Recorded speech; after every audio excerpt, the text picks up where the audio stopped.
પિતાના મૃતદેહને દીકરા સમી બે દીકરીઓએ અગ્નિદાહ આપી પુત્ર તરીકેની ફરજ નિભાવી.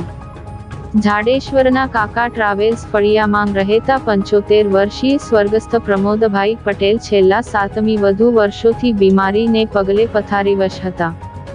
જો કે હિંમતના પાવર હાઉસ તરીકે ઓળખાતા પ્રમોદભાઈ દુઃખના સમયે હંમેશા મોઢા પર સ્મિત લહેરાવી લોકોના મન જીતી લેતા હતા.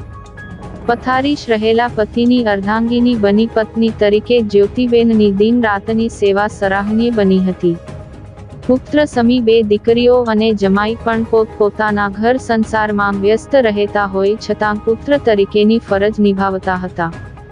આજરોજ સવારે પ્રમોદ પટેલનું નિધન થયું હતું, જેની જાણ બંને દીકરીઓને થતા તેઓ જાડેશ્વર ખાતેના નિવાસસ્થાને આવી પહોંચ્યા હતા.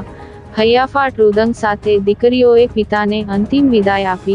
પ્રમોદ પટેલને બે દીકરીઓ હોય સ્મશાને અગ્નિદાહ આપવાની ચર્ચાઓ વચ્ચે જયમિનીબેન અને બિરલબેને પુત્ર સમી બની પિતાને અગ્નિદાહ આપી પુત્રી તરીકેની ફરજ નિભાવી હતી. આજના આધુનિક યુગમાં સમયની સાથે રીતિરિવાજોમાં પણ બદલાવની જરૂરત છે, જેના ઉદાહરણરૂપે બંને દીકરીઓએ પિતાને અગ્નિદાહ આપી એક ઉદાહરણ કાયમ કર્યું હતું. Ahora,